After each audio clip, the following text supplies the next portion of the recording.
Welcome to the Dynamic Learning Hub of XLR at Andheri East. A prime spot conveniently located at just a 5-minute walk from LIC Andheri Metro. In our journey of over a decade, we have proudly trained over 2 lakh students. We have also been recognized by Deloitte, Silicon India, and other accreditation bodies.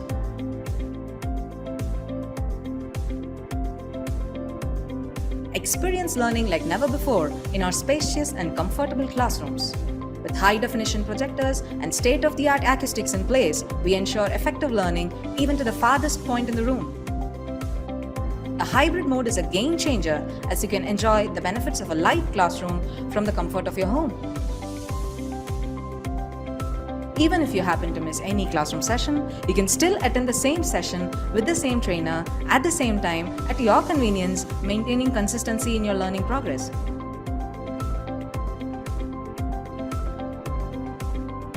Wanna get started? Join us for a demo or career chat over a cup of coffee at our Andheri branch. XLR. We don't just train, we build careers.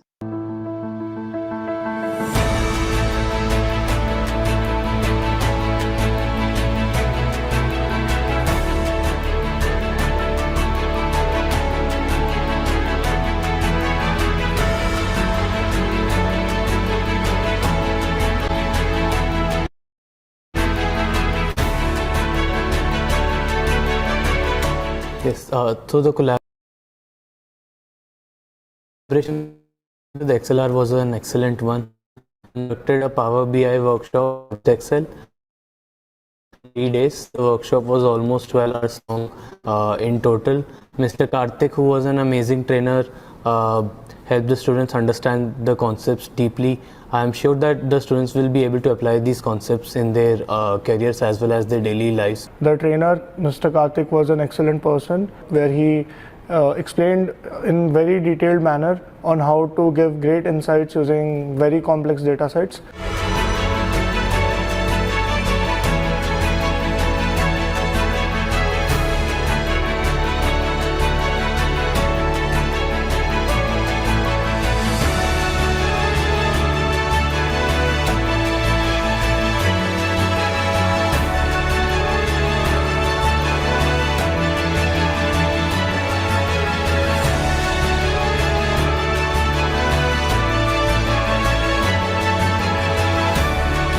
So it was a machine learning workshop. We learned a lot from the course and it was a great experience attending the workshop. The trainer was very helpful. He had a hands-on approach with his teaching and it was fabulous. It's a great experience for me. So I would absolutely love it if XR team would come again to our and more events like this.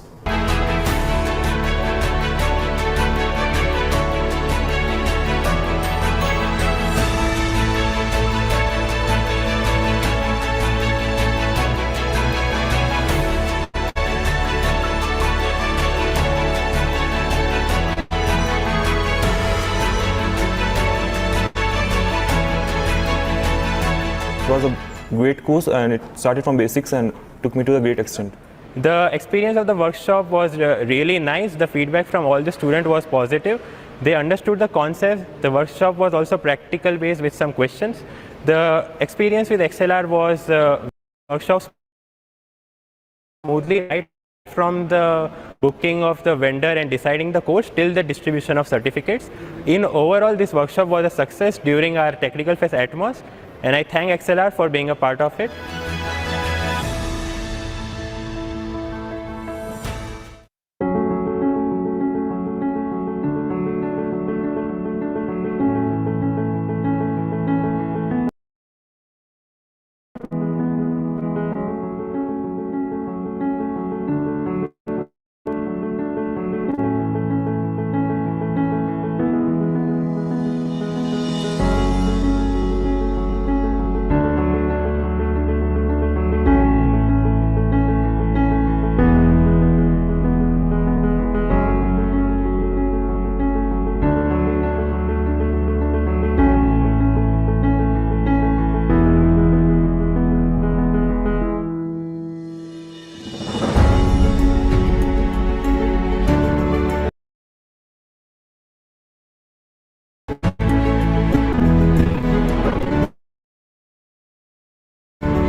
Hello all, welcome to this session and good evening. We are going to start this session, and up to that we have covered almost all the supervised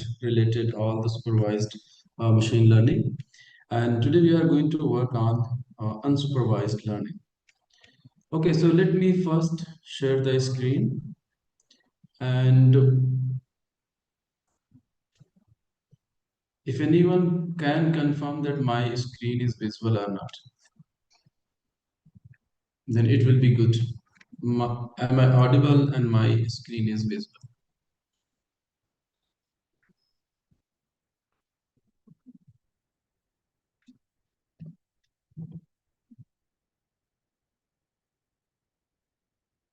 Okay, thank you.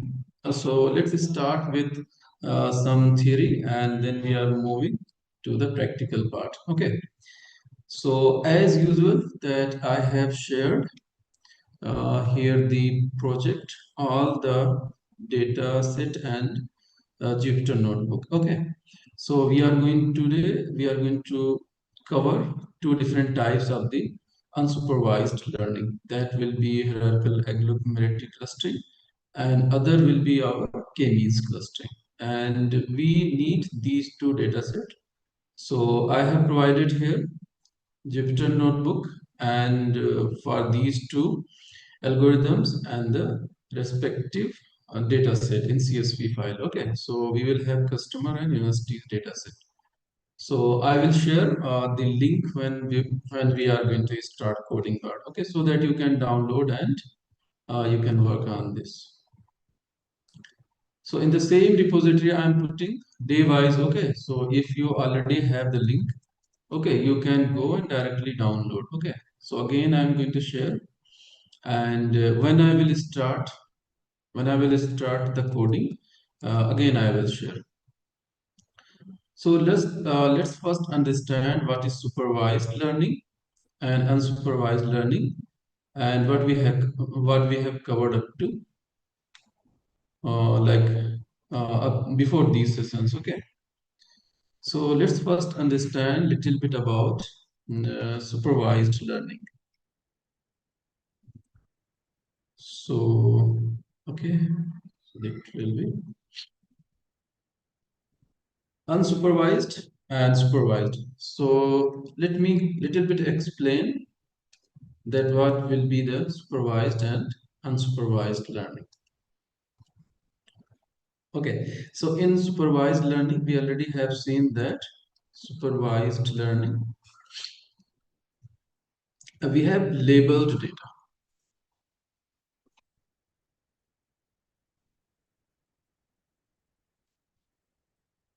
So okay, it's not properly working. Okay, so yeah, so in supervised learning, what is that? We have our data set. It will allow, now we are going to focus on the data set, that what type of the data set you have. So if you have labeled data or data set are unlabeled. Okay, so label and label, that we already have gone through different yeah, many times. So here let's say that if I have a data set, let's say for the diabetic and not diabetic. So let's say this is my class. Okay, so whether that person is diabetic or not diabetic. So we can say yes, no type the class. If yes, then the person is diabetic, and if no, then person is not diabetic. Okay, and here we will have different measures of the data. So first data point, let's say first feature, second feature, third feature. We have three different features. Okay, and here we are going to have different values. Let's say 3.5. All the features will represent some values. Okay, so maybe blood pressure, maybe the duration of the diabetic this disease, and different things you will have. Okay, 4.5, 4.3. So these type of the data you will have, and if you have already this one, These labels are the class. Basically, we are going to say label are the class, whether this particular data point belongs to this level and this particular data belongs to this level. So this type of the data we are going to work in supervised learning. Okay. And in supervised learning also we have seen that two different types of the things. So we are not going to again and again repeat those things.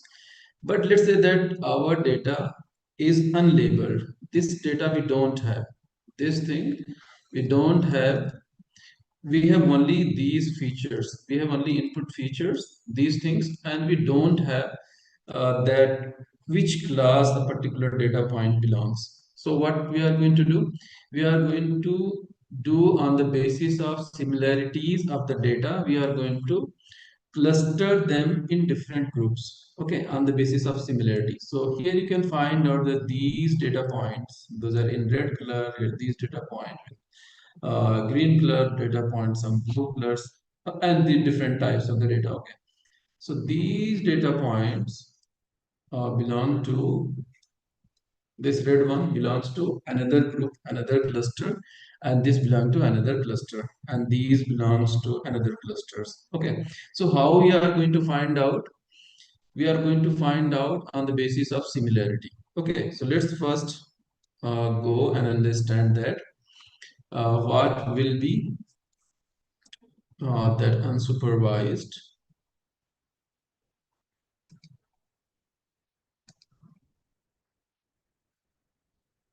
sorry, so this thing, let me just a minute.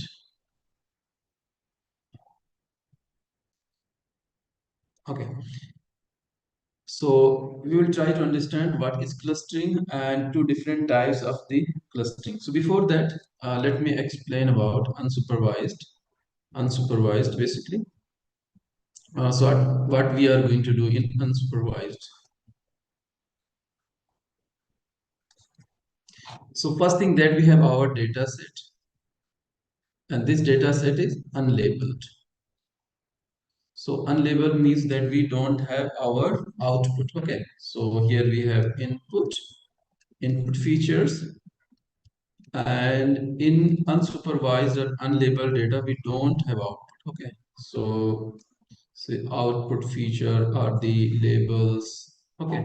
So we don't have labels. We have only input features. Okay. So let's say that we have only these values.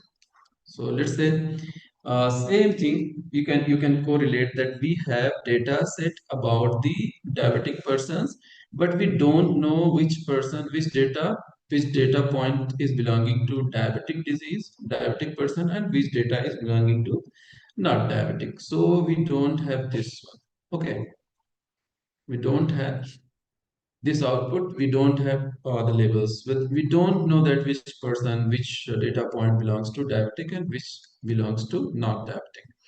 So what we can do, we can find some way, almost you can find that if the data belongs to different groups, so you can find some way to find out the cluster. So if diabetic persons are there, or let's say that this is all the diabetic persons, so they will have some similarity, and on the basis of those similarity we are going to cluster all those data points, okay, and on the basis of similarities of not diabetic, okay. But we don't know that whether these data points belong to diabetic or not diabetic. But we can cluster into two different groups. Let's say that group A and group B. Okay, we don't know what is the name of the group. Okay, so we can say like group A or group B, we can say label 0 or label 1, that it belongs to label 0 or label 1. But we can't, by sure, we can find the some ways, there are different ways, there are different techniques and algorithms that these data points will be clustered into two different groups, and those two different groups on the basis of some similarities. Okay, so these group will have similar features or similar feature values or similarity on the basis of similarity. These are the similars. Okay, similar. So we can say that these are the one cluster of homogeneous type of the. So within a group or within a cluster, some similarities will be there. On the basis of that similarity, we can say that these data points are homogeneous and these data points are homogeneous. Okay. So, and these, if you are going to like group 0 or group 1, the data points will have dissimilarities. So we can say that they are heterogeneous type of the data in each group. Okay. So clustering is nothing but we are going to find, we are going to make groups or the cluster of the data points on the basis of similarities. Okay, similarities. Similarities may be most of the time we are going to use distance. Okay, so on the basis of distance we are going to find out similar. Okay, so here we can see, here we can say that the data points those belong to this group 0 are label 0. They are more closer to each other in comparison to any data point here and any data point in another group. Okay, so one way to find out, and most of the time when we are working with the numerical data, we are going to work on the distances. Okay, so any two data point, let's say this and this and this, P1 and P2, and let's say I have P3. So I am going to find out distance between the pairs of all. Okay, so I will find out distance between P1 and P2, P1 and P3, and P2 and P3. Okay, and I will find out the minimum distance. So this distance will be minimum. So these two data points will be more similar in comparison to other pairs. Okay, so point 1 and point 2, these two data points will go into a single, same group. Okay, so this type of the things we are going to do, and different clustering algorithms follow different approach. So we are going to talk about these type of approach. Okay, so and we are going to cover these hierarchical and k-means clustering. And once hierarchical clustering is completed, we are going to implement this clustering. Okay. So clustering or clustering analysis is nothing but we are going to find out some ways to identify homogeneous groups. So and homogeneous means the data points belonging to a particular group, a particular cluster, they have some similarity. So on the basis of those similarity, they are homogeneous. Okay. Let's say the distance is near, they are more closer to each other, and in comparison to other cluster. So similar type of the records or similar types of the data points will belong to same cluster, and dissimilar types of the data will belong to data points will belong to other clusters. So you will understand that it will be when we take a concrete example, you will be able to understand. Okay. So clustering in the simple way we can say that we are going to group similar things together. Okay, so we have to find out some criteria for the similarity. Okay, so one criteria is the distance. Okay, so there are different applications, and cluster center we will talk about when we are going to work that k-means clustering. So you will find that what does cluster center means. Okay, so group in a group or in a cluster, all data points will be summarized. Just here summarized means that I'm going to say that here we have seen that all the data points, let's say 1000 data points are belonging to a particular cluster. So the center of the cluster will be representative for the all 1000 data points.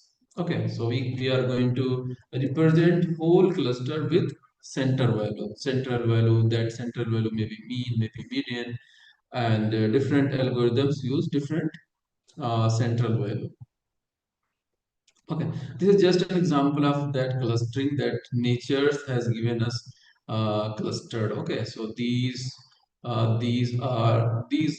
elements in chemistry. They follow the similar behavior or similar features or similar properties, and these belongs to the same group or same cluster. You can say the behavior or the properties are same. All these things. So nature also provides us, like you can find out their alkaline earth, and so there are different groups. Okay, these are noble gases. All the noble gases performing similar type of the properties. So what business cases that the simple thing that what are the applications of this clustering we are going to understand.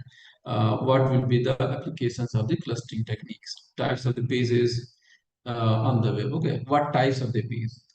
This is tutorial type of the page. This is belonging to sport. This is belonging to news. This is belonging to political news. This is belonging to what type of the different. So we can find out different groups. Okay, customers.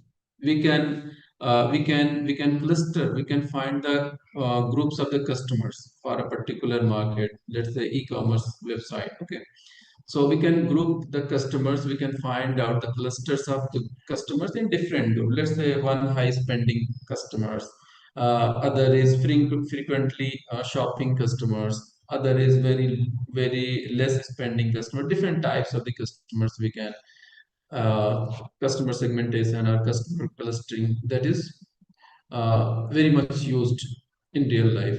Okay, in social network, that you can find out the groups. Okay, email, what types of the email you are receiving. Okay, so if you know exactly that it's going to for, like, say, a particular customer belongs to a particular group, so we are going for the classification. But if we don't know that a particular customer is belonging to which group, and that group name is not known, that the group name or the group label is unknown, so we are going for the clustering. Okay, so the different things you can do, different mails you can categorize, or you can group into different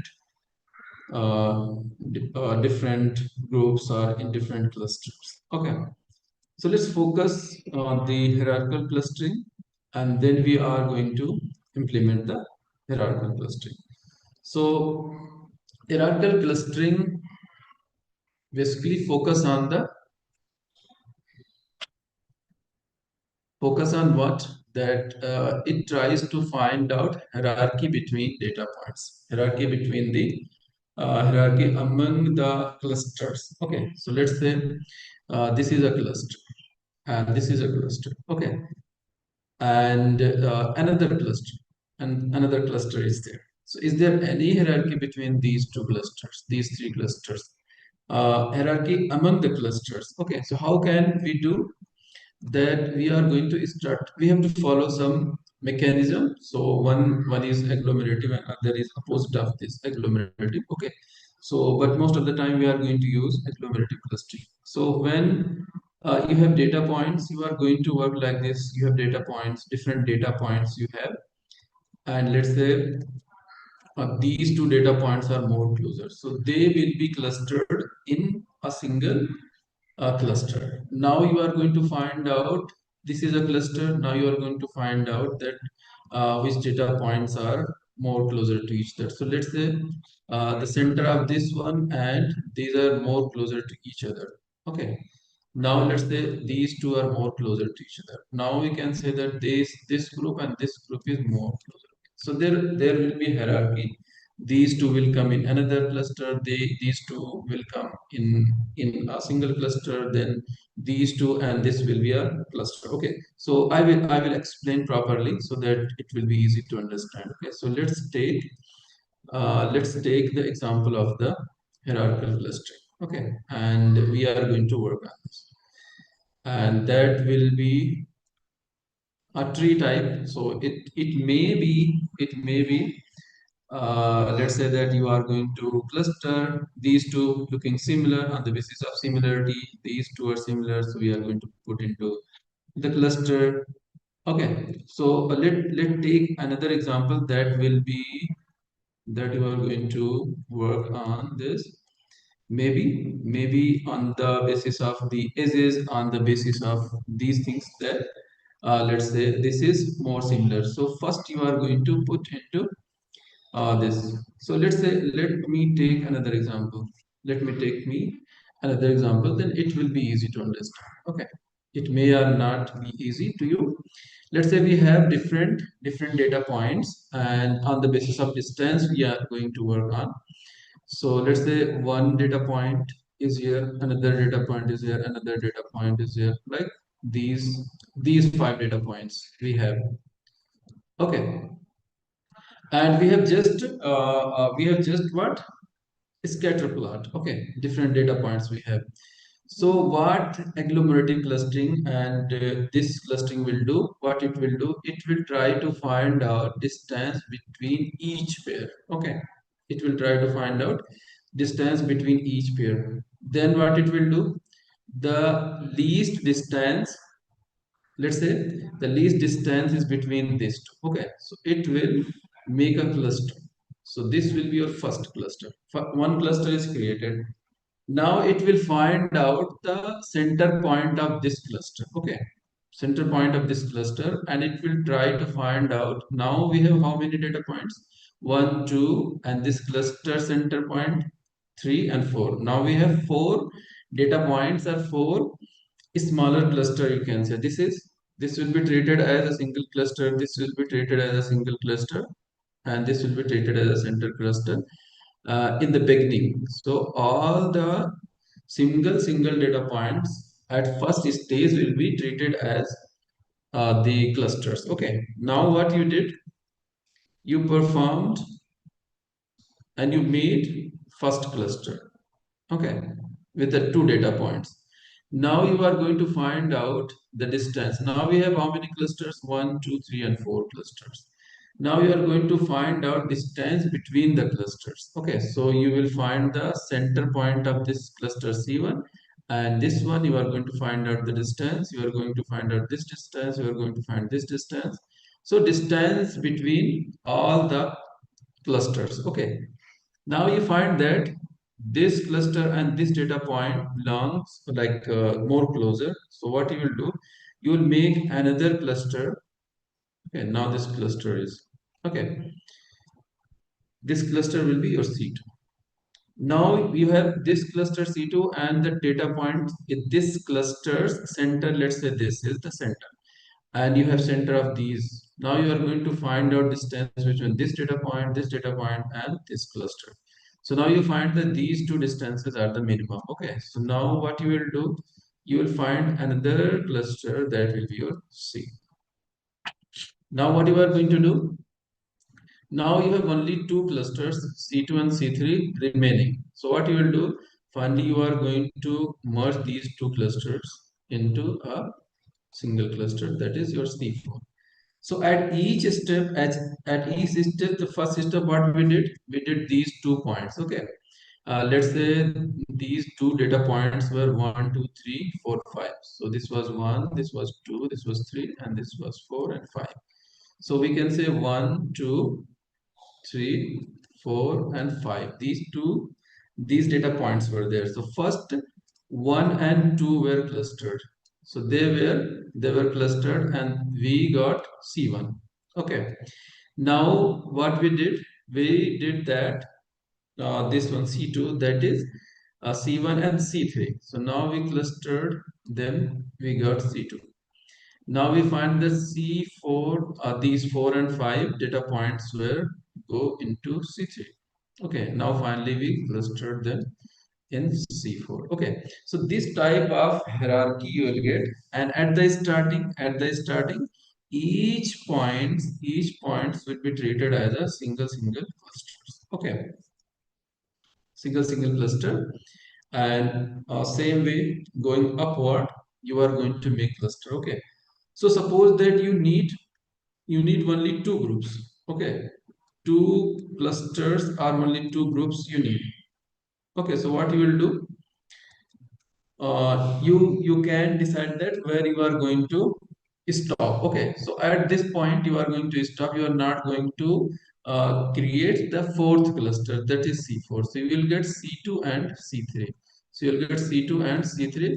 And in C2 you have how many? How many clusters? How many points? 1, 2, and 3. And in C3 you have 4, 5, these two data points. So this way you are going to cluster on the basis of the distance these 5 data points into 2 different groups. Okay. So now this cluster will have 1, 2, 3 data points, these 3 data points, and this cluster will have this data point. Okay. So hope it makes little bit to understand. You can take different examples. Okay. Let's say that you are going to take this example. So on the basis of similarity, let's say that these two are more similar, more closer. Okay, not with the distance like here Euclidean distance and other things. It may be on the basis of the similarity that it has like one angle here, one angle here. Maybe on the basis of this. Then you say that 3 and 8 are more similar. Then you are going to say that 4 and 9 are more similar, and 0 and 5 are more similar. Then you say that these two groups are more similar. Then you are going to say these two groups are more similar. Then you are going to say these are similar. And then this group are more similar to this group. Then finally you are going to find out this. Okay. So this way you are going to find out the hierarchy of the clusters. So that's why this is generally it is known as the hierarchical clustering, this type of. So you are starting from the bottom and you are going to upward. So agglomerative clustering. So you are taking each data point as a single cluster. Then you are trying to merge two data points at the first step, and then you are going to merge then the similar clusters and similar clusters. Okay. So this is you are going to start with n cluster, means as many data points you have, each data point will be treated as a single cluster. So if you have 1000 data points, so at the first stage 1000 cluster you have created, all the data points will be treated as a singleton cluster. Now you are going to merge two clusters, means if it is single one, so at the first step, so you are going to merge one cluster with another cluster with single data points. So now these things will be there. But the main thing is that you are going to understand about distance, how you are going to merge. Okay, and it will be easy to understand that you are going to merge two data points on the basis of similarity, but on the basis of these two distances. Here you will find these two distances and these distances. Okay, so you'll find that this distance is the minimum. So this data point 1 and 2 you are going to merge into a single cluster. But when you have, let's say that this is another cluster, this is another cluster at some stage here, let's say at the stage of third, fourth step, and you have different, and this cluster you have. Okay, so how you are going to measure the this is, let's say this is C1 cluster and this is C2 cluster and this is C3 cluster. Okay, now how you are going to find out that which two clusters are more closer. Okay, so you are going to find out the least distance between two clusters. Okay, so that distance, how you are going to find, there are different techniques. Okay, so if you are getting like this, so this cluster is more closer to this, but on what basis that we are going to say? Okay, because there are different numbers, there are different values in the cluster. Okay, so with the one data points, we are not going to say that this cluster is belonging to this. So first we have to understand that. Okay, so let's take, so this will be we are going to use Euclidean distance, and we already have talked in the previous session that what is Euclidean distance. Okay, so there are different techniques, that we are going to use. One technique is that we are going to say here, see, we have these data points in another group and this is another group. Two groups we have. So to find out distance between two groups, how you are going to find out? One way is that you can say that single linkage means nearest neighbor So in this data point, in this group and in this group, what are the two data points? Those are the nearest. You can find this way. Okay, so you are going to find this way for all groups. Okay, let's say another group is here. Let's say there is another group, and that group is basically what? Let's say we have another group like this. Okay, so now we are going to find out the nearest, this one, and the nearest for this cluster, it will be, I think, this data point. Okay, so we have D1, D2, and D3. Okay, now you can say these two data points, these two groups, this group and this group, are more closer to each other. Okay, on the basis of single linkage. Single linkage means what? Single linkage is you are going to find out the nearest neighbor in different groups. Okay, so just nearest neighbor from this group and this group is these two data points, and in this group these two data points are the nearest to each other, and in this group this one and this one are the nearest. Okay, so we are going to find out what? We are going to find out nearest data point in different groups. Okay, not only two groups, but in let's say that 5 groups we have. So we have to take the pairs of 2, 2, 2, 2. We are going to select for each. Okay, so this will be 1, this will be 2, this will second, third one, fourth one, fifth one. So we are going to find out the pairs of the clusters, and we are going to find out the distance, minimum distance of the nearest. Okay, so which one is the nearest distance? This way we have seen this one. Okay, so in this way you can find, and this group is more closer to this group. Okay, so we are going to merge these two groups. I hope this makes clear. This makes understand to you that, yeah. So other is opposite of this thing. You are going to find out distance between the farthest data points. Okay, and on the basis of farthest, you are going to find out the pairs of the farthest data points for each group of the clusters. Okay, so you can focus on this one, and you are going to find out. Then let's say that we have to, yeah, a little bit. Let's say another group you have here. Okay, so you said this data point is for this, and now for these two groups, this and this data will be the farthest one, and for these two, I think this from here to here, these two data will be, so you got D1, D2, and D3. Okay, out of these D1, D2, D3, you are going to select the minimum one. Okay, so let's say which one be minimum. You decide, maybe this one, this D3. Let's say D3 is the minimum one. Okay, so we are going to merge this cluster and this cluster in one cluster. Okay, so first we are going to find out the largest distance, means we are going to find out the farthest data points from each cluster. Okay, and then we are going to find out the minimum distance of those. Okay, so this is a little bit tricky to understand. If you have any doubt, we can clarify this.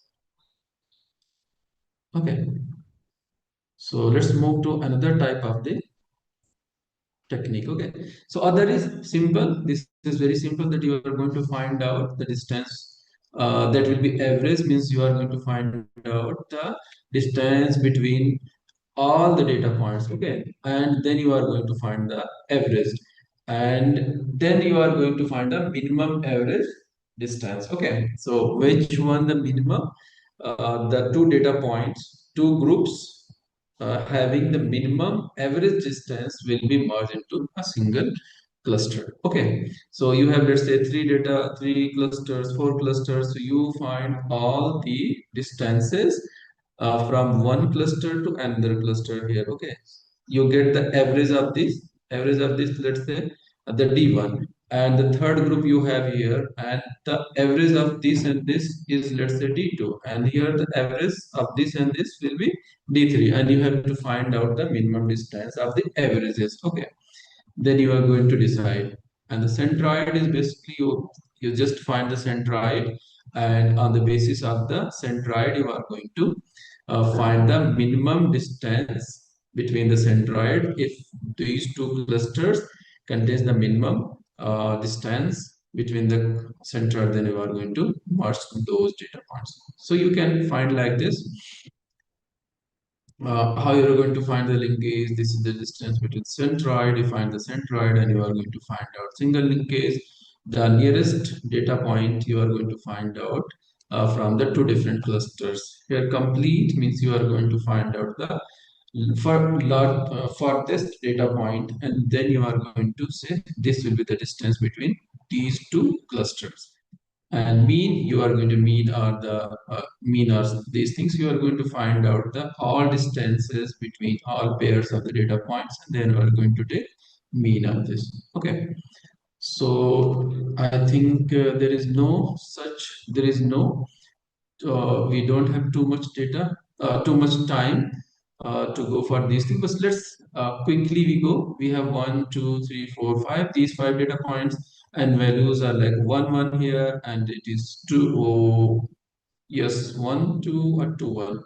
V1, V2. Okay, this is V1 and this is V2. This is the V1 feature. This is V2 feature. So this is 2, 1, and this is third data point is 4, 5, and this way you have different data points, and this will be your 7, 7, and this will be your this is your 7, 7, and this is your 5, 7. Okay, so now you are going to calculate the Euclidean distance between these two. Okay, and you are going to put Euclidean distance matrix here. It will be the distance between 1 and 1, first data point and first data point. So okay, obviously this will be 0, between 2 and 2, between 3 and 3, and you are going to find out same way distance between 2 and 1, 3 and 1, 4 and 1, 5 and 1, and you are going to find out which distance is minimum. So this distance is minimum, then you are going to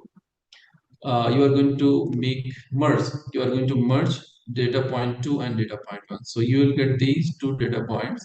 At first stage, these two, 1 and 2, will be merged. Okay.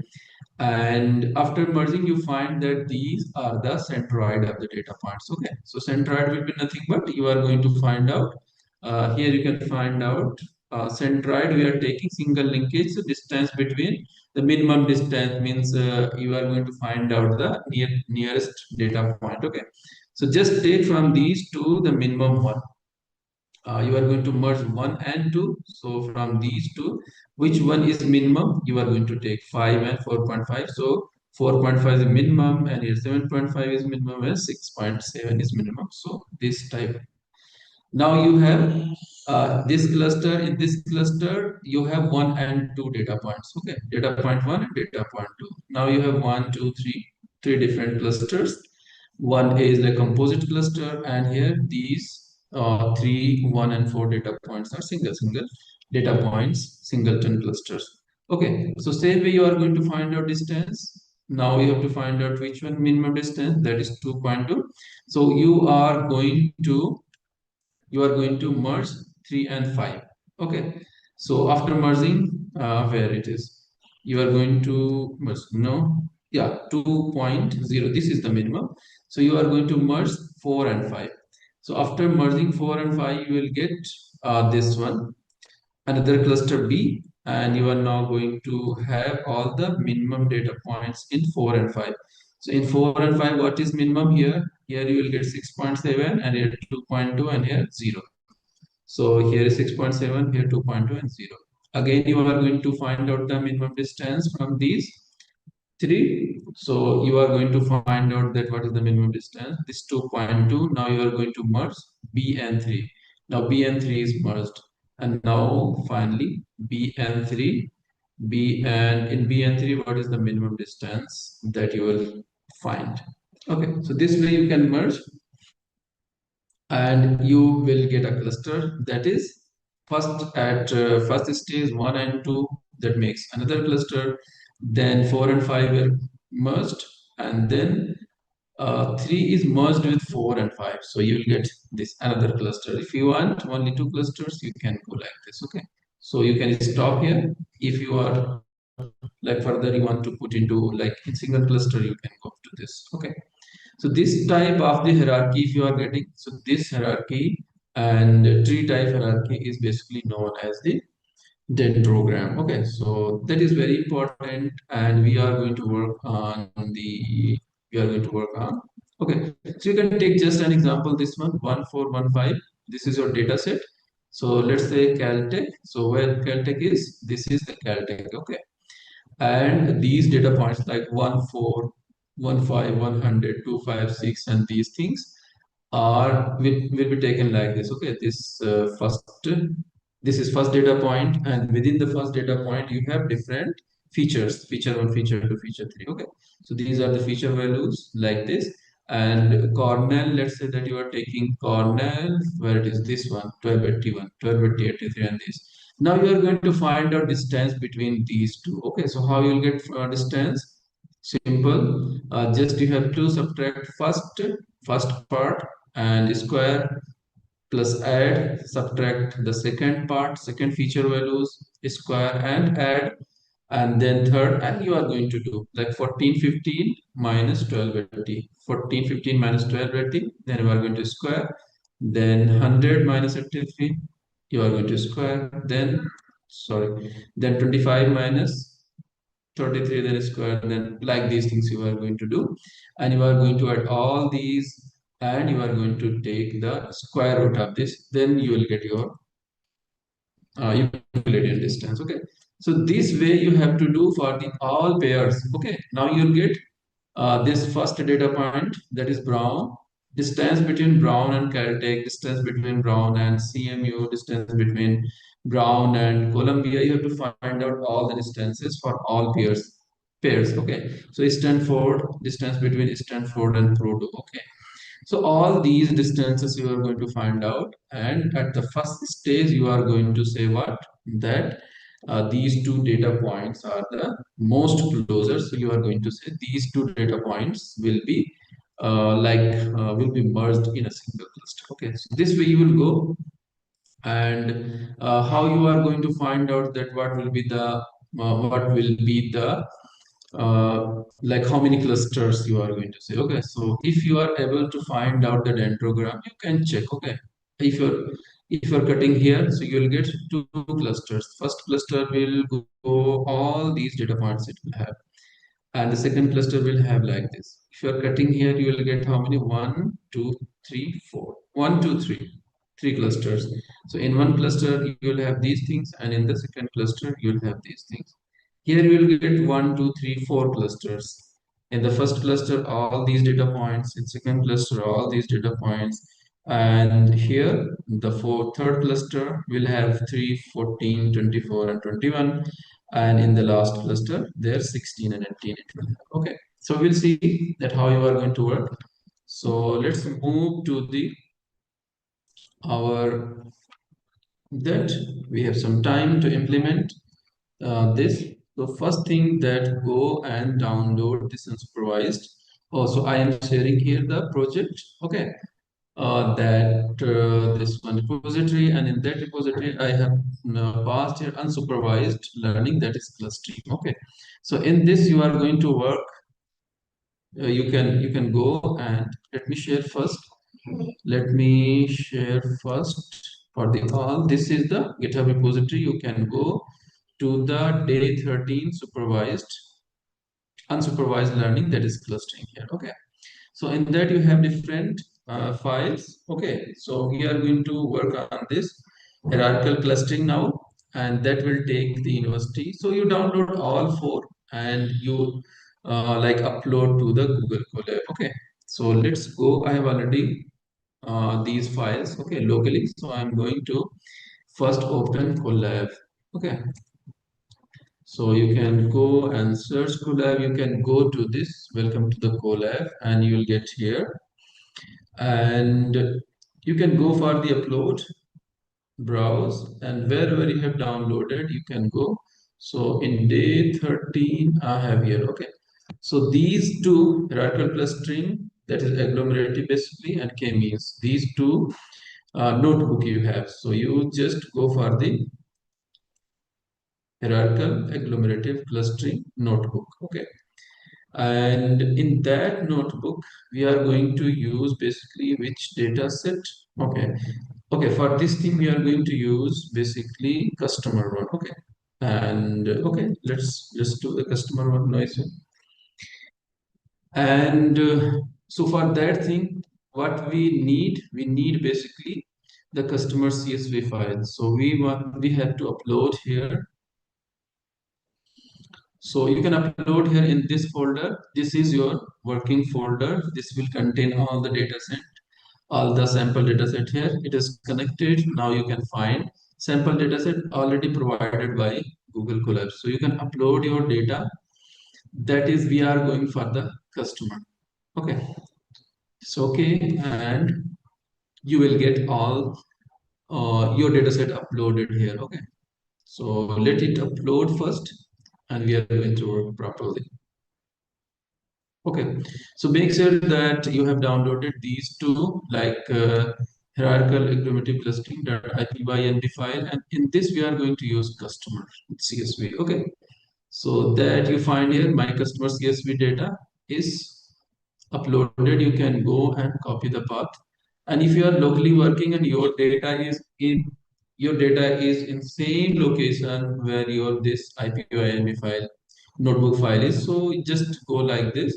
Either you have to give proper location. Okay, so here all the things whatever we are working is in content and in the sample, and in the sample data we have uploaded my data, that is customers.csv. So just go matplotlib, pandas, and numpy, and these sklearn clustering. So we are going to work on the. I will show you how this agglomerative clustering will work properly, and you have to go and import the sklearn. Okay, so just all these imports you have to do. Meanwhile, if you have any doubt, please let me know, and we can discuss the doubts. And here just do import your data as a pandas data frame. So this data frame, pandas data frame, will read CSV file and it will give you a pandas data frame. So you can find here that how my data frame looks. So this data frame has customer ID, gender, age, income, and spending score. Okay, so what we want to do basically, the customer ID is something like 123 serial number and something like that. Okay, so the customer ID is not going to make any effect on your prediction that on the basis of that customer ID you are not going to use. Means it is not going to help you in making decision. Okay, just these are the numbers like serial numbers. So we can't say that this serial number 4 is more closer to serial number 3. Okay, no, this is just randomly. This particular person came at the third position and this particular person came at the fourth position. But it is not going to make any decision that these two are more closer to each other. Okay, what the more closer will be, what is his name or her name, what is the annual income, and how much he or she is spending. Okay, spending is score. Okay, so these quantities will make will give you some information that on the basis of these information you are going to make cluster. Okay, and again we are going to leave gender also. We are not going to say that the females are working. If you are going to make two different clusters, so you can directly make cluster like male or female. Okay, but we are not going to decide the group on the basis of the gender. So we are omitting these first two. Okay, we are going to take from the age and okay, let's say that we have taken here basically only income and spending score. Okay, and we are also omitting the age. So age may have some effect. Age may have some effect on your final grouping. Okay, but let's say that these two features we are going to consider first. Okay, later on you can take these three features and then you can go for the clustering. Okay, so let's say annual income and spending score we are going to take. So this way you can go like customer data, what is your data frame, and iLoc on the basis of indexing, index location, you are going to take some part of your data frame. Okay, so this will, so first thing, first here you can find the first part before the comma is going to take from starting to end. So if you are not giving anything, so it will take from the starting to end, and you are going to take from the first row to the last row, and here you are going to take third column, means the third index basically. So 0, 1, 2 and 3, this will be the index 3 and this will be your index 4. So we are going up to 5 because the last, this index is not included, so it will take 3 and 4, index 3 and 4. So it will give you what? Income and spending score. Okay, so run this and you will get the all the things. What will be the shape? Means 200 data points we have, and shape is only 2. Okay, so you can go and check that all these data we have stored in our data. Okay, so you can find 15 and 39, 15 and 39, these two data points, and then 15 and 81, second data points. This means this is the income and this is the spending score. You are getting all these. Okay, now what you are going to do? You are going to find out the if you can draw, if you can find out the dendrogram, so you have to use SciPy. Okay, SciPy will provide you the way that you can draw the dendrogram. Okay, so you can do this. You can import SciPy, and from SciPy you are going to take cluster, and from the cluster you are going to take hierarchy, and then you are going to import this hierarchy as SciPy clustering hierarchy. Okay, so SCH or SCH or SHC you can take like this. Okay, so this will be your basically hierarchy, and from the hierarchy you are going to take dendrogram and you are going to plot a dendrogram like this. Okay, so what it will do, it will basically give you, so here you will find all 200 data points. So we are not going to deal all these 200 data points. But let's say that you want how many clusters? If you want 2 clusters, okay. So this will be all these data points will go into one cluster, and all these will go into another cluster. If you want 3 clusters, so you go. So by default, it will find out the best way, like number of the cluster, the optimal number of the clusters, it will suggest your hierarchy, SciPy hierarchy, that is divided into 3 clusters. Okay, first these data points, then this one, and then this one. So this way you can find the number of the cluster, how many number of the clusters. But let's go with our scikit-learn, and you just search for this, and you can find that how this works basically. Okay, so scikit-learn library will provide you this agglomerative clustering class. Okay, and this class is defined inside the cluster module. Okay, and by default it will take as 2 different cluster by default. All your data set, all your data point will be clustered into different data groups, okay, into clusters. If you are going to put n clusters, what will be the number of the clusters? So you can put maybe 3, maybe 4, maybe 5 on the basis of what you decided. On the basis of this dendrogram, you can say, okay, now I need 1, 2, 3, 4, 5 clusters. So it will be another cluster, this will be another cluster, and this whole thing will be in the third cluster, this will be fourth and fifth. Okay, so you have to put how many clusters you need. So this is your hyperparameter, and hyperparameter you have to decide and what type of the metric you are going to take. Okay, so you can take Euclidean, you can take Manhattan, you can go for the any other distance measures. Okay, so most of the time we are going to take Euclidean distance when we have numeric data. So all these things, and one important thing, this is linkage. Linkage is nothing but what?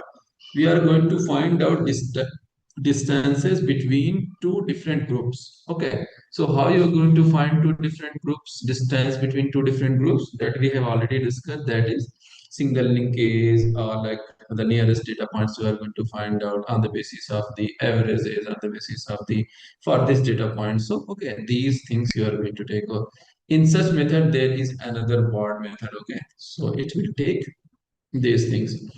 So it will train and it will fit. You are going to take fit. You are going to predict. So this directly it will predict. You have another method that will be predict only. So it will fit and predict, and it will give you the labels of the data points. Okay. So let's go. We have already imported agglomerative clustering. You go on the top. So from the scikit-learn cluster module, we have imported agglomerative clustering class. Okay, so this is a defined class. So just go and do this one. So this we have decided that we need 5 clusters. We have provided that here. What will be the metric, the distance that you are going to find out between data points. Okay, linkage, how you are going to find out the distance between what? Distance between the clusters. Okay, so here what you have uses, you can use single linkage, double linkage, or the complete linkage, or something like that you can give.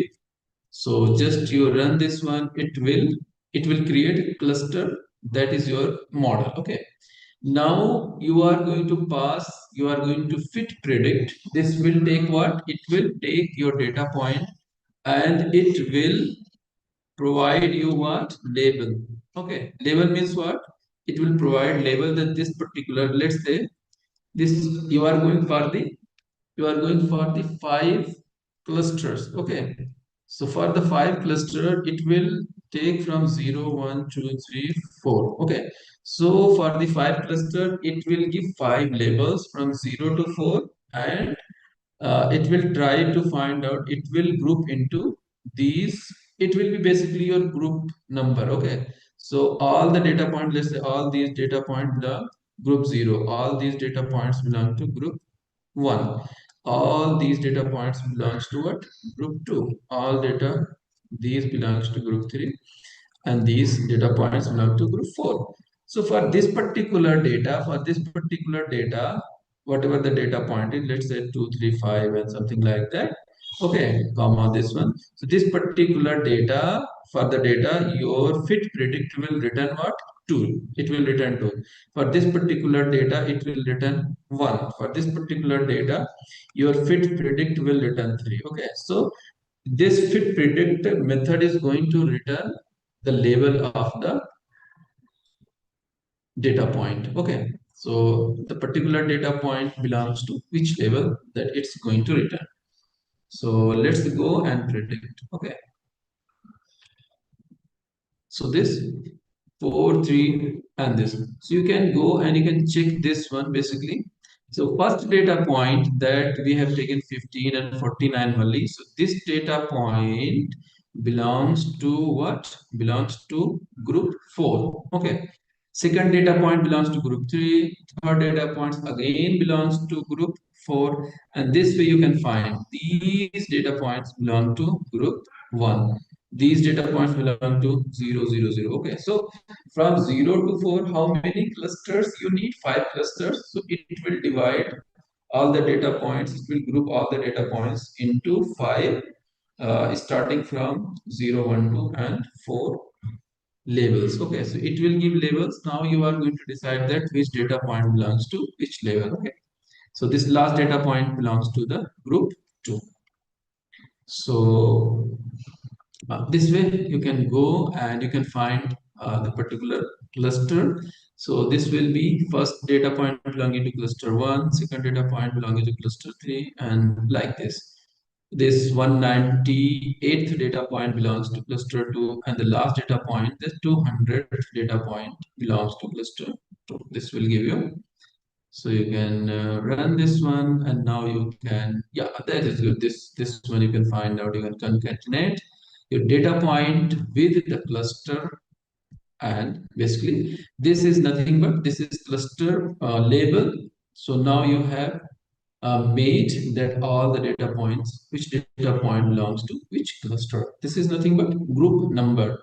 So this first data point belongs to group number 4. This data point, second data point belongs to group number 3. So in fourth group, how many data points we have? This first data point, this the third data point, and this the fifth data point. Okay. So this way you will have all these things. Okay. So let me do basically this one. Okay. What is the problem? Slice this. 14, 13. Okay. Data we haven't done this. So we are going to do like what happened. In the data, we have 206 columns, scatter plot data from all the data points that will take sea levels, and this figure size. This is explaining. I have to look into this one, that what this problem says. Okay. The figure size 10 into 7, and this sea level. What is C is equal to labels. Do we have labels somewhere? Label we haven't defined, or we have defined labels. So we have to look into this label and search that whether we have defined somewhere labels or not. This 1, 2. Okay, we have defined labels, but why it's not working? Okay, we have defined labels. We converted into male and female. Okay, data, let me go from this. Okay, starting. So just run these cells. Okay, labels we have defined. Labels are these, and the labels. Okay, clusters, we have defined data. We have taken data points like this. And now again it says that figure size, this is 0. Okay, I have to look into this, that what is the issue. Slice 00 during handling the above exception and the exception occurred. Okay. So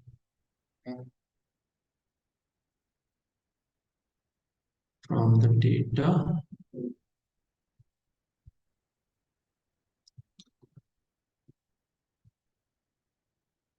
sir, if group 1 always same in all cluster, can run, not run. Group 1 always same in all clustering, runs or not runs. I'm not getting exactly what you want to ask. If group 1 always same in all cluster. No, see, the cluster is what? All clustering techniques, you are going to say that if you are going to find out all different clustering, like let's say that this agglomerative clustering and other is you are using k-means clustering. Okay, so maybe different, but most of the time you will get similar data points. It will depend on how much accuracy the particular cluster will have. Okay, clustering algorithm will have. If your this question is okay, so let's say here in the first group, like 16 data points are there. Okay, and you are using any other clustering technique. So maybe 15 or 16 data points, same data points are again in same group. Okay, so most of the time you will get same type of the clusters. Okay, but maybe sometime different, and maybe sometime that. Okay, so okay, so again I have to look into that what is the problem basically. Okay, we can explore, no issue. We can explore what is the issue.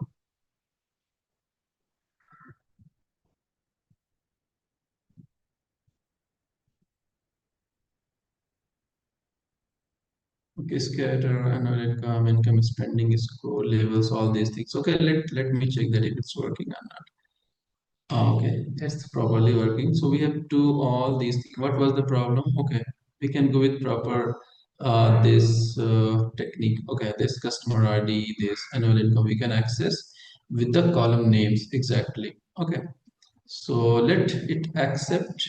Okay, this is fine. We can use this one. And what other things? So you can find our whole data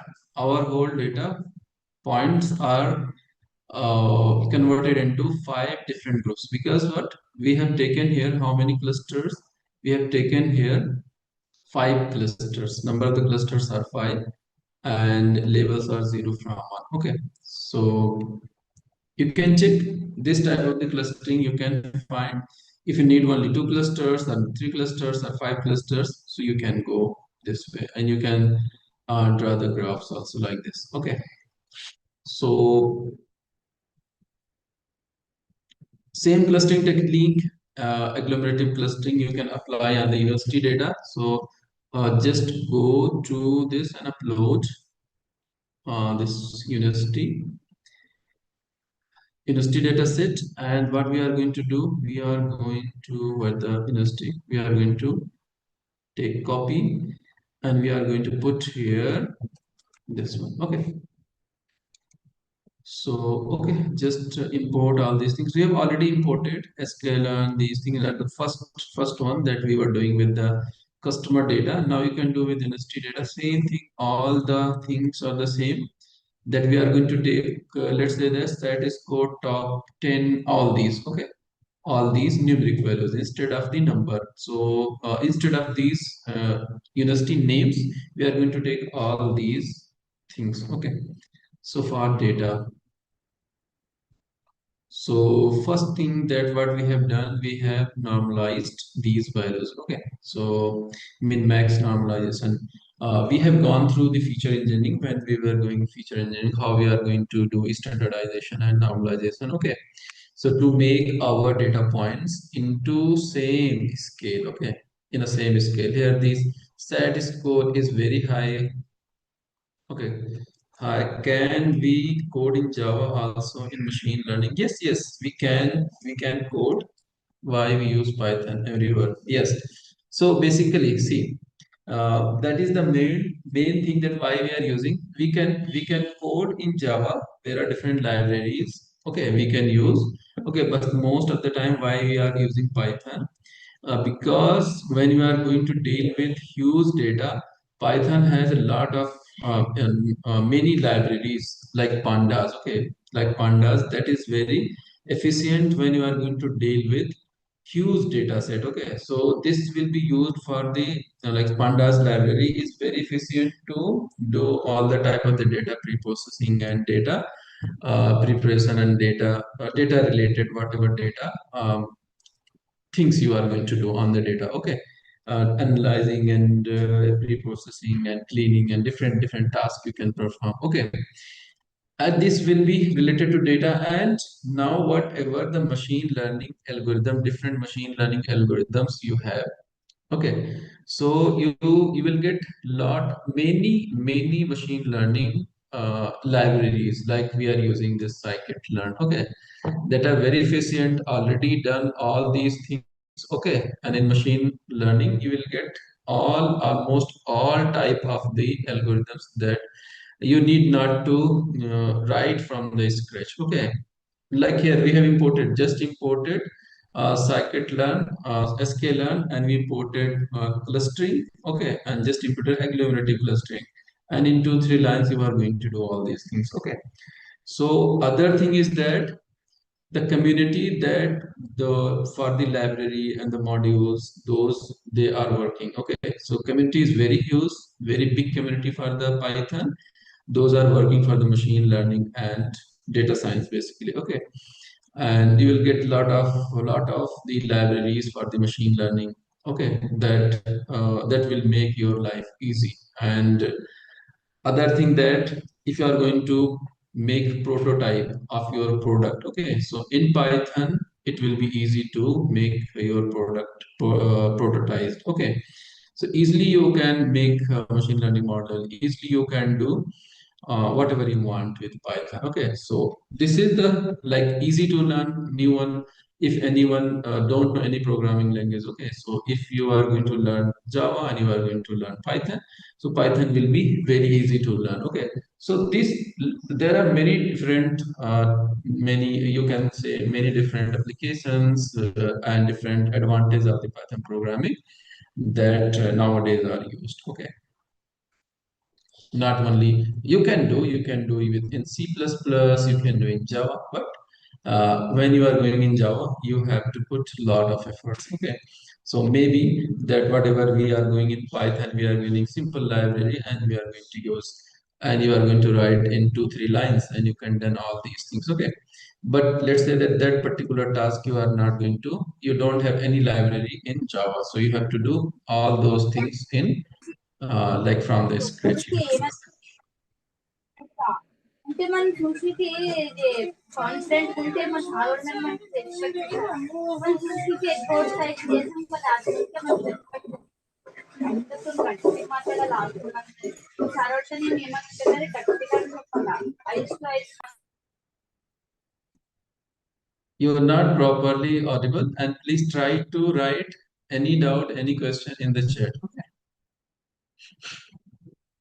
So let's say university, just we are going for the university, and you can find the data we already have done. So normalization.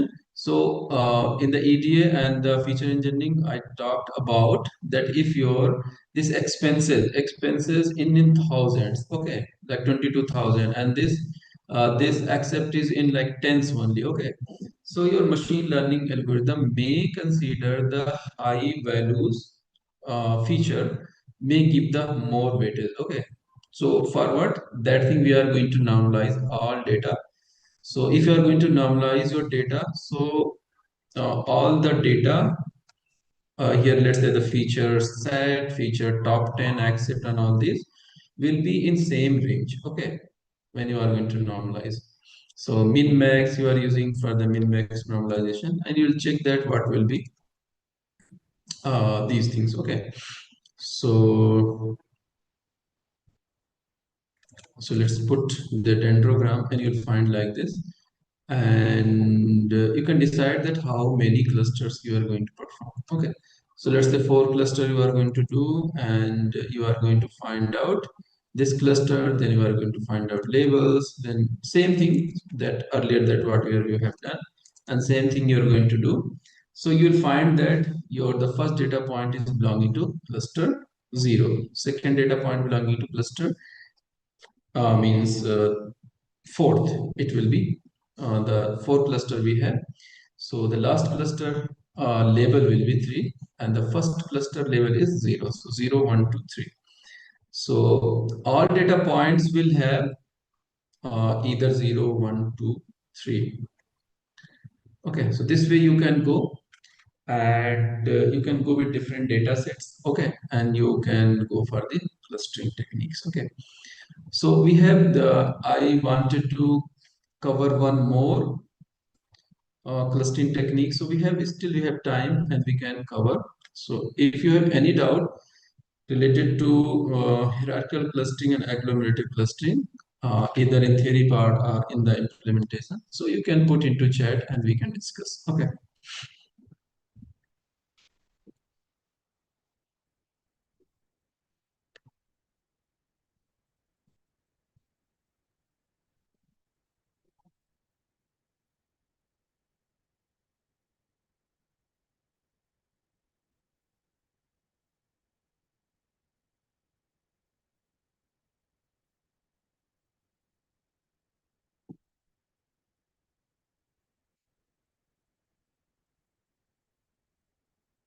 So we don't have any doubt in the chat, so we are going to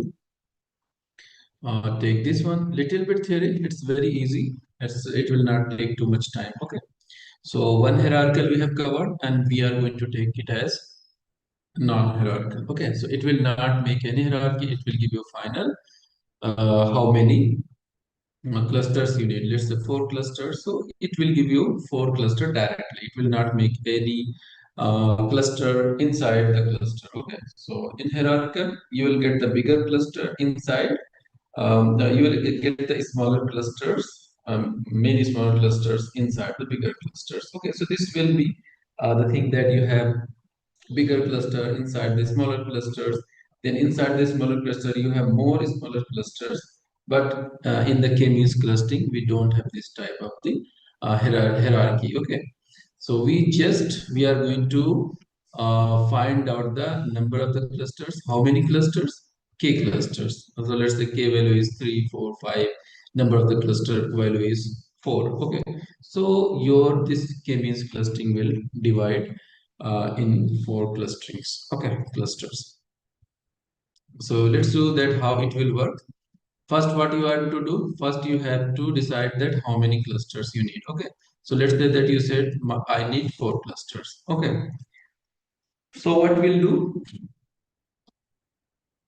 What first it will randomly. There is different techniques that you are going to find out for centers. Okay. So let's say that these 4 centers you find that how many clusters? As many cluster as many center value you will get. Okay. So now you have to find out the distance, all the data points distance. Let's say this is the cluster. Okay. And these are the data points. These are the data points. Okay. Different data points. Okay. Different data points you have. And randomly, let's say one technique that you randomly select 4 data points. Okay. And now you are treating them these 4 data points at the center of the cluster. Okay. But still there is no cluster. Okay. Now you decided these data points will be the cluster center. Now you have to find out the distance between, okay, this center and the data point, distance between this. From everywhere you are going to find out the distance. Okay. Means this, and this also you are going to find distance this, you are going to find distance this, you are going to find this all pairs. Okay. So from one center point you are going to find out the distance between all data points. Okay. Now you are going to find out the minimum distance for this cluster, that which data point, this particular data point is near to which cluster or center basically. So this data point is near to this center. So this data point will be merged with this center. Okay.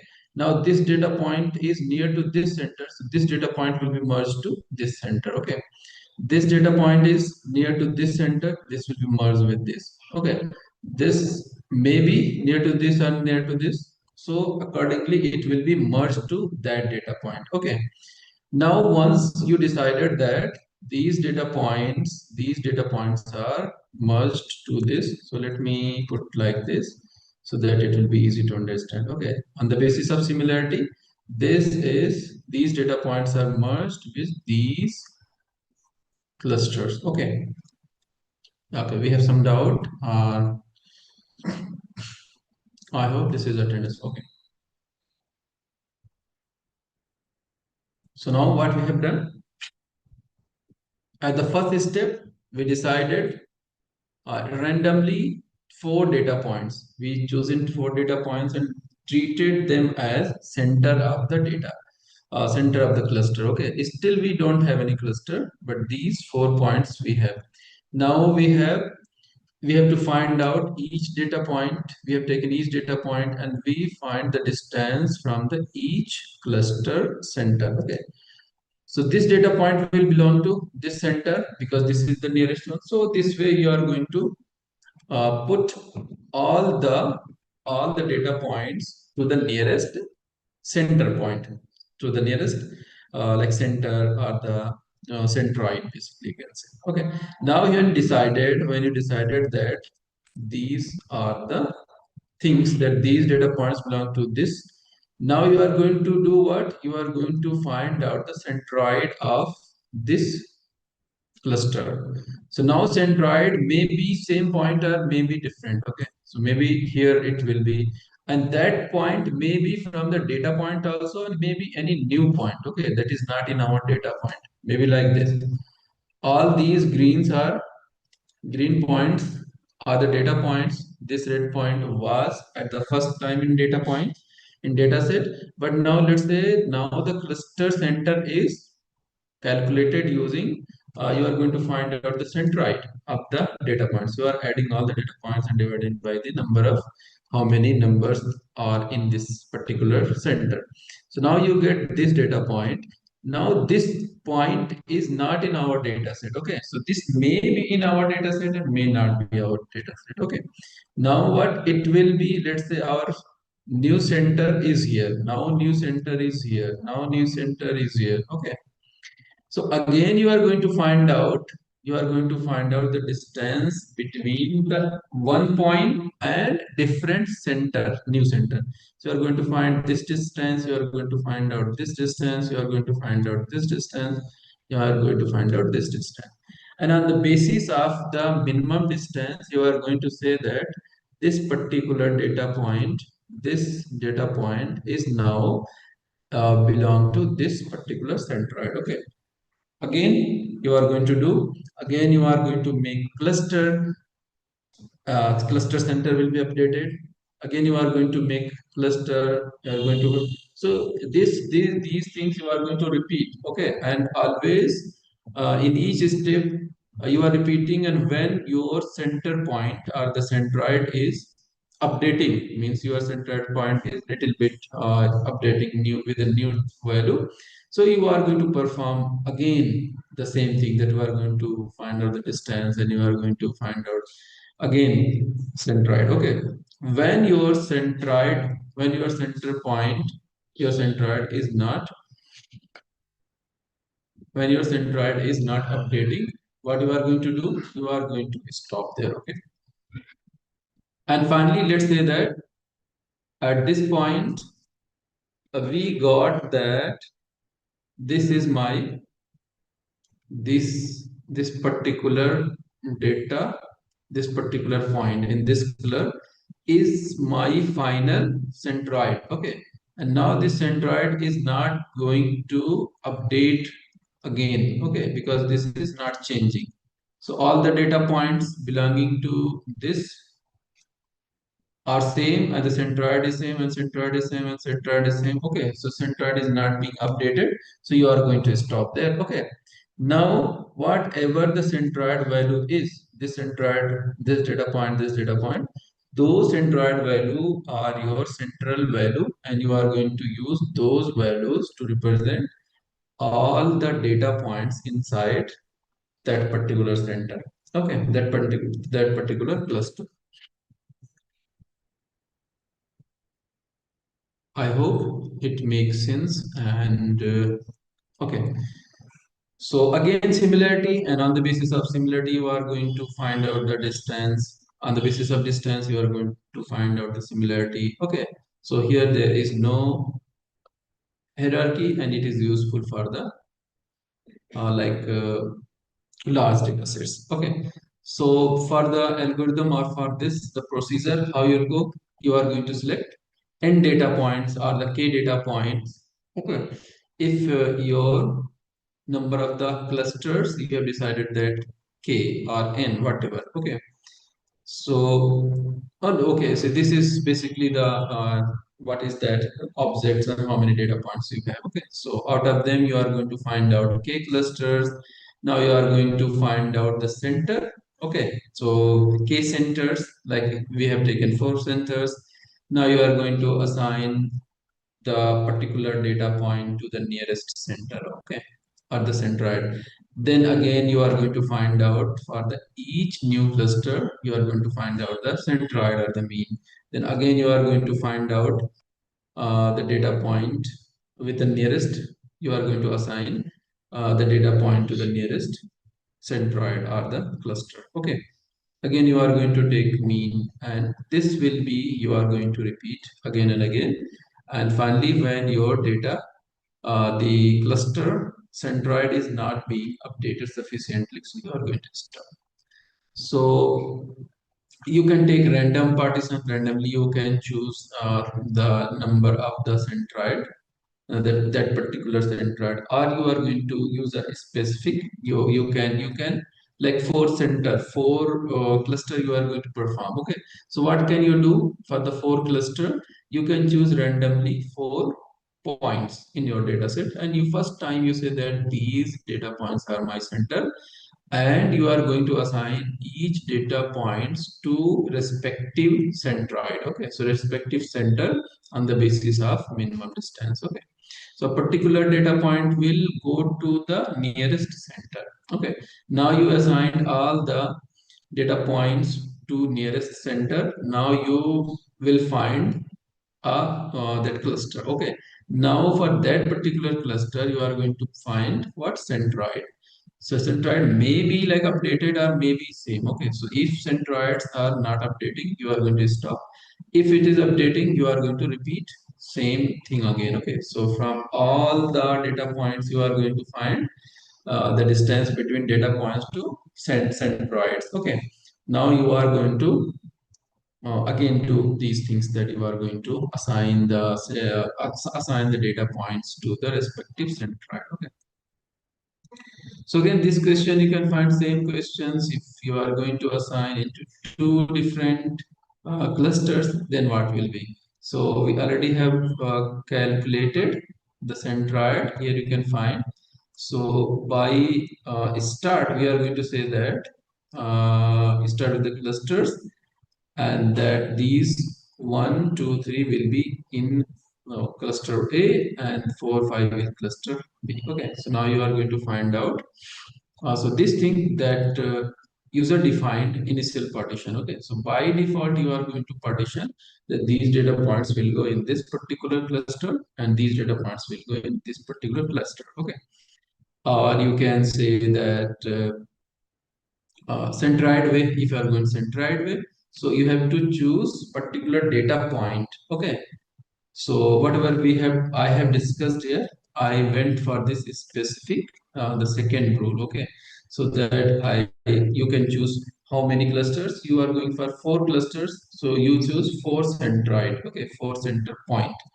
So either you can go this or you can go for the partition also. So here this is example that you are going to make a cluster. You are going to partition basically on your own. Just first partition and then the second partition.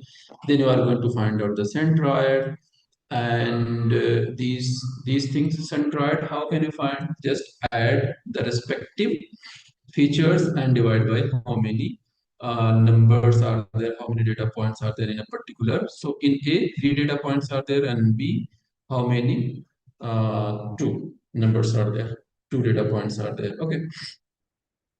So you can, yeah, this will be what? This will be nothing but 1.5 and 4.5. These are the, sorry. These will be your centroids. Okay. So in the next step, the centroid will be updated, and the next step centroid will be updated. So there are different these techniques that you are going to find out. So you can go with numerical value. You can find out the centroid of particular this cluster. Okay, so here you can find out that centroid. If you go for A and B in the cluster A, how many data points we have, and in cluster B, how many data points we have. First partition here, take this example in cluster A, 1 and 2, these 2 data points we have, and in cluster B, 3, 4, 5, these data points we have. Okay, so you can find out the centroid. Centroid is 1.5 and 1. Okay, what is the centroid? How you have done here for the different things, that first data points you are going to add these two, 1 and 2, and then you are going to divide by 2. And here, because here we have taken an example that in this cluster A, 1 and 2 data points, 1 and 2 only belongs. Okay, so these first 1, 2 belongs one cluster, and 3, 4, 5 belongs to another cluster. Okay, so you are going to add 1, 2, you will get 3, 3 by 2, that will be your 1.5 here. So this is point, and you are going to 1 plus 1 and divide by 2. So this will be your centroid. Okay, now centroid is this, and same way go for the all these 3 data points, add 4, 7, 5 and divide by 3, 5, 7, 7, divide by 3. You will get the centroid of B. So you'll get 5.3 and 6.3. Now you have to find out the distance from this centroid, that is 1.1 and 1 for the data point 1 and data point 2 and data point 3, data point 4, data point 4, all data points. Okay, and now you are going to update for all these. Okay.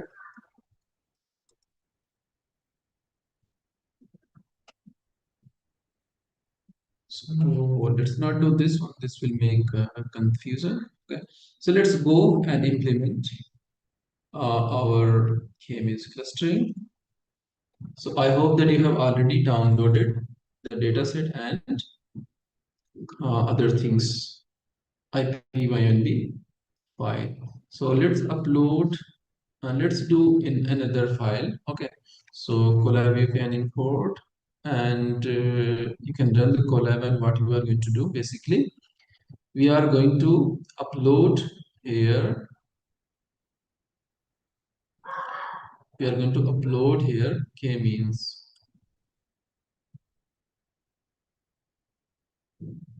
Meanwhile, if you have any doubt, you can put here and we can look into the doubts. Okay. So for this thing, we need customer. Okay, let's again upload the customer one. Sorry. So here sample. Now you sample here. Now you can upload your data, that is customer one. Okay.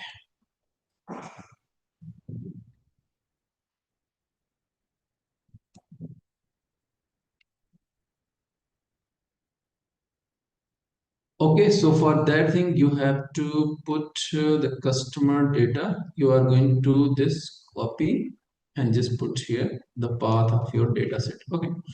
So these things are repeatedly. We are doing importing NumPy, Pandas, Matplotlib, and this sklearn, and to find out the dendrogram, we use SciPy. Okay. So in this, we don't need any dendrogram. We are not going to work with the dendrogram. Directly, we are going to find the customer, okay, the clusters. So just import the CSV file. Again, we are going to do same thing, customers and these things that you already have done. Okay, so we are going to take what different things we are going to take. Okay, let me check. We are going to convert into three. So here also we are going to take annual income and spending score. Okay, so you can find this and go for the information. We don't need in EDA. We already have done all these things, and you know that what are the column names and what the data type of the columns, how many non-null values, is there any null value or not, all these things we have done. So you can find the scatter plot of this one and same data.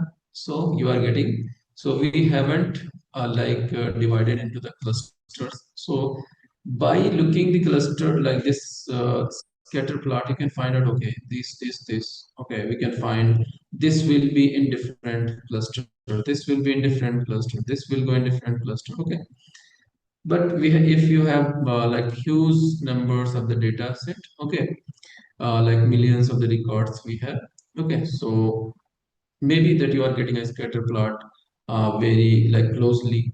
Okay, so you are not going to find out the different group. Okay, so what can you do? You are going to basically make the model and you are going to do all these things and you can find. So K means clustering. Let me a little bit explain that what does K means clustering is. That K means, okay, clustering. You can go with the official K means.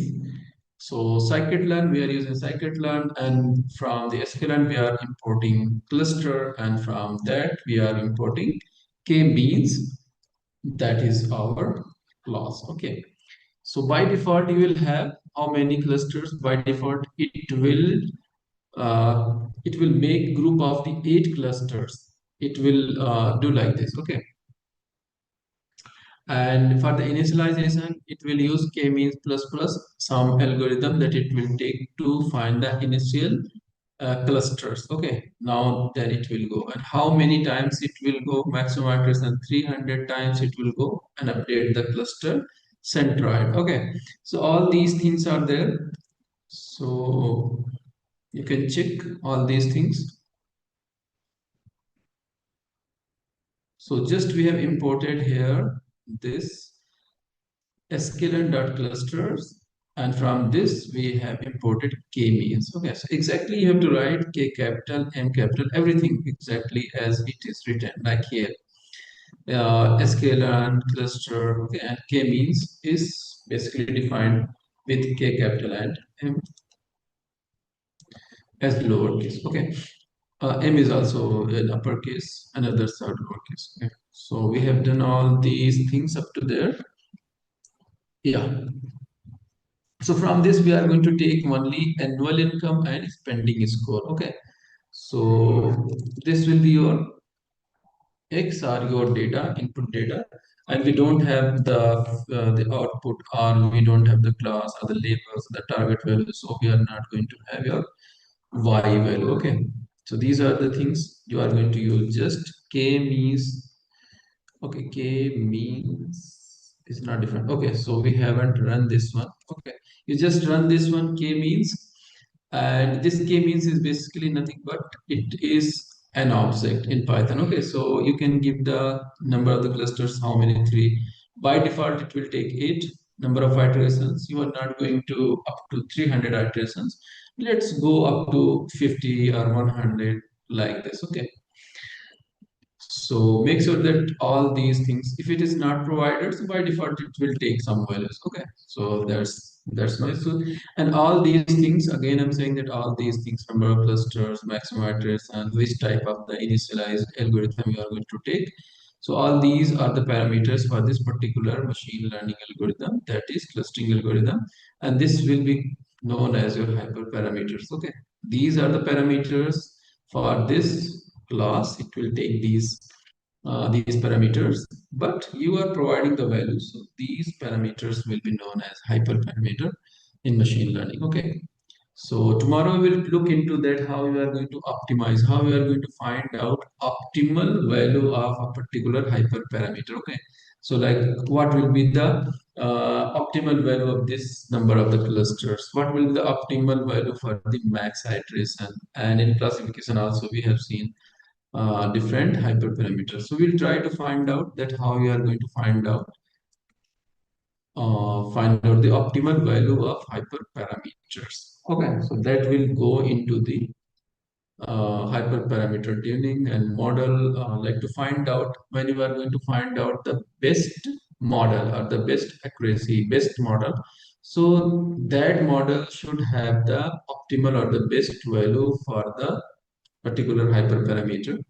So one way is to optimize, one way to find out the best values of the hyperparameters. And there are other techniques that you can apply. We will see in detail. Okay. So you are going to fit your k-means. Okay, it will fit, and from the k-means model, you can print labels. How you can print k-means? Whatever the name you are giving here. Okay, it's not required that you put k-means only. You can put here models like this. You can put your model and just go for this, and here you just put your model dot fit. It will fit, and your model dot labels, so it will give the labels. Okay, so all these things you can do, but here are different things that I have to make. So let me put whatever the things we have done here.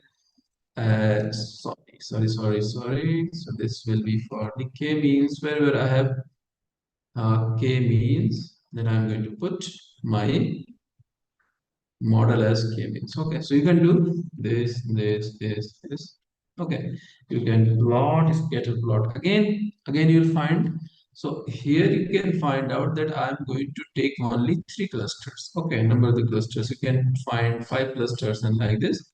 So you'll find here only 3 clusters. So it is going to find from like labels. What will be the labels? 0, 1, and 2. Okay. So here you can find all these data points are clustered in single cluster. Okay, and this cross type of the data you are getting, this will be the centroid. Okay, and you can find here this is not the data point in the cluster in the data set. Okay, here this is not the data point.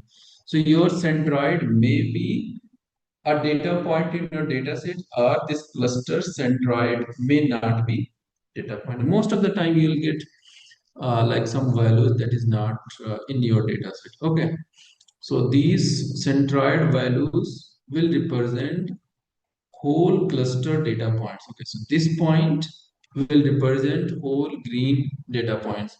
This will represent all the whatever the color, and this will represent all red. Okay, so this way you can go. You can find the cluster centers like this: 4, 84, and 18. So 84 and 18, you will get this cluster centroid. 86 and 82, I think you'll get this centroid. And 44 and 49, you will get this centroid. Okay. So you'll get the value of the centroid, and particularly you will get, you can put like this, proper this one. Okay. So cluster center will give you what? So cluster 1 is nothing but 80. What is the annual income? 87 and in $1,000. Okay, $87,000. And spending is what? Okay, so this is basically particular data point. Okay, it may or may not belong to your data set. Okay, so this will be the cluster 2. For the cluster 2, what are the annual income and the spending score? So annual income, the average or the central value of the, let's say the annual average. Okay, so for the cluster 2, the average annual income is 86,000. Okay, and for the cluster 2, average spending score is 82. For the cluster 3, average annual income is C. So you can interpret like this. Okay, so one way to find out the best value for your how many you are going to find out, how many clusters. Okay, whether you are going to find out 3 clusters, 4 clusters, 5 clusters, how you are going to decide. This elbow method is very important. Okay, so you can draw uh, graph basically between number of the clusters. First, let's say 1 cluster, 2 cluster, 3 cluster, and 4 clusters. And now you are going to find out the cumulative score is there. Okay, this will give you cumulative score for each clusters. Okay, so now you are going to find out, like we human have elbow. Okay, so where the most bending is at this point, at cluster 3 value, and at 0.5. So these two may be your the best value for the number of the clusters. So you can go for the 3 and you can go for the 5, and you can check. Okay, and other is your Silhouette value, Silhouette method. This will more accurately give you the value. This is the just all the things that we are going to work. Okay, so it will again for the 2 cluster, 3 cluster, 4 clusters, it will calculate the score, some score. Okay, that is known as the Silhouette score, and on the basis of this method is known. Okay, so where you are going to find out the peak, the maximum Silhouette score, that will be your number of the cluster. Okay, so this will be the number of the cluster by Silhouette score. And from the elbow method, you can find that whether 3 and 5. So these two little looking similar. Okay, the bending is here and here where the bending is maximum. So by looking, you can't find that exactly whether this is better or this is better. Okay, but in Silhouette score, you can directly find that this at cluster number 5 is giving you the maximum score. So you are going for the cluster number 5. Okay, so 5 clusters. So this your whole data, if you are going to divide into 5 clusters, so it will be the best number of the clusters. So that will make the number of the clusters. Okay, so you can go for the same thing for the universities also. So let me upload here, not here, but in the data set, that is the university data, and go directly, and all these things you will get. Okay, all these things same way we are going to same thing. Okay, for the different data set, same thing we are going to perform. Okay, you are going to import the sorry. Okay, so we haven't done what is the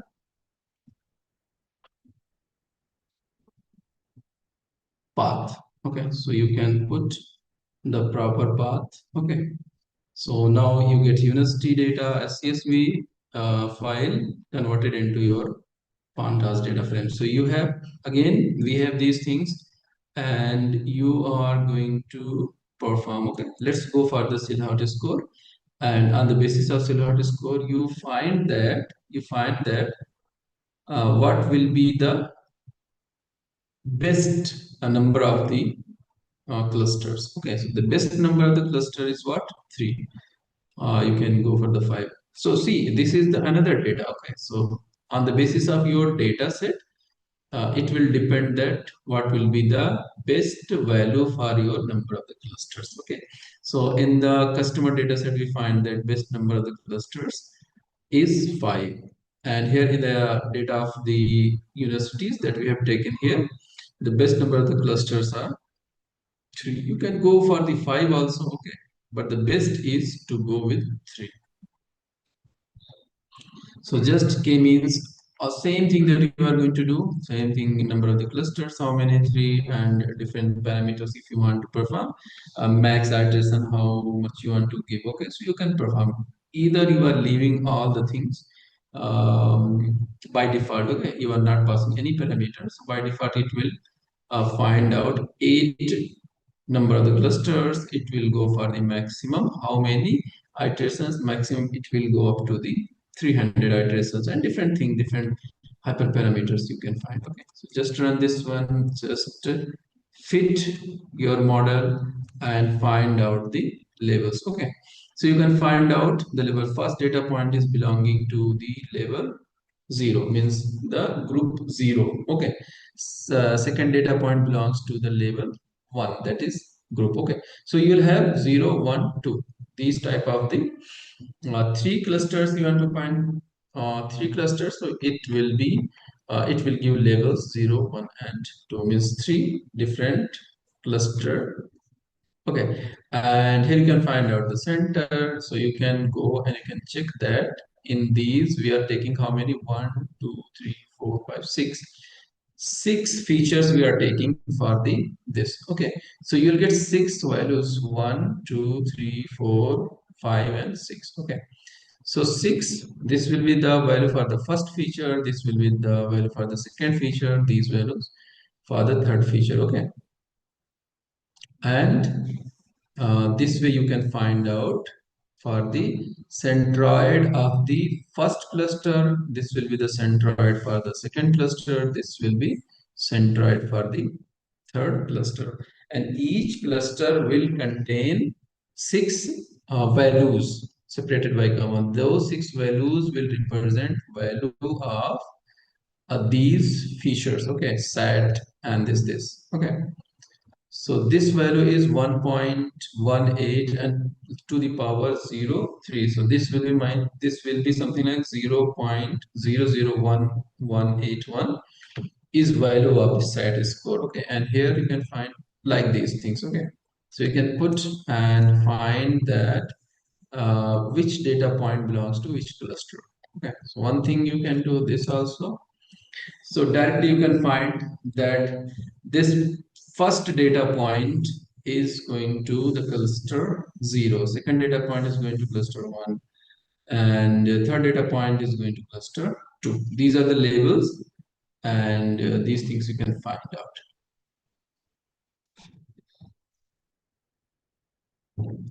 So yeah, I hope that we have completed, and let me check any query or any doubt you have.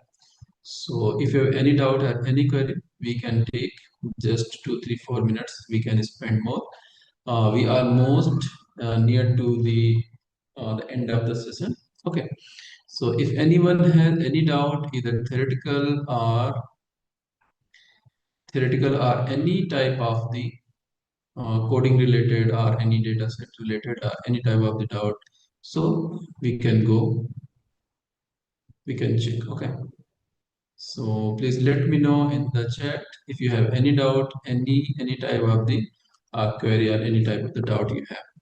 Almost we have completed, and for tomorrow's session we are going to work on how we can improve our accuracy of the model. Okay, how we are going to here in these things, supervised and unsupervised learning, what we did, we have just gone through like we have taken 2-3 models, 2-3 different algorithms. Okay, so what we are going to do,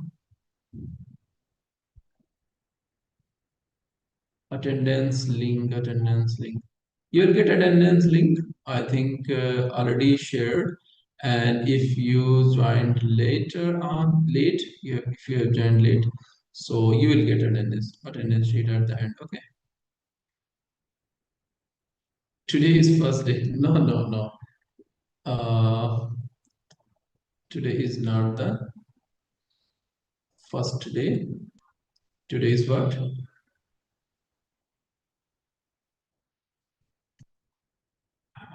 Let me check.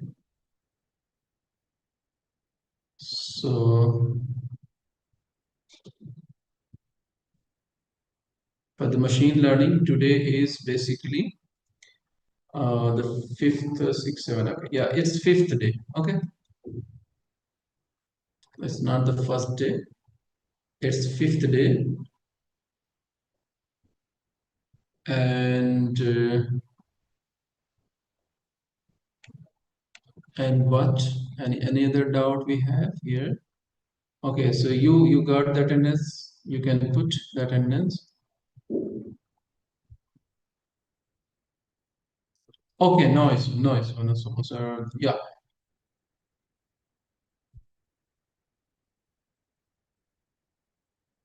So we have a message from the host that attendance link is shared. Okay, so all of you please make the attendance, mark the attendance, and for the tomorrow we are going to, at the same time, we are going the next session at 7 p.m. So I request all of you to attend the this session at the same time at 7 p.m. Okay, and the link is shared, attendance link is shared. So please mark the link, mark the attendance, open the form and mark your attendance. Okay.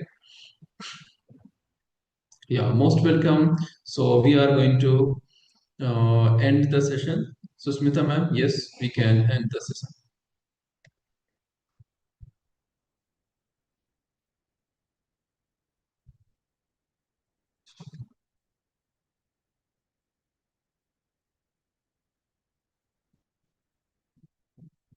So yeah, so good night and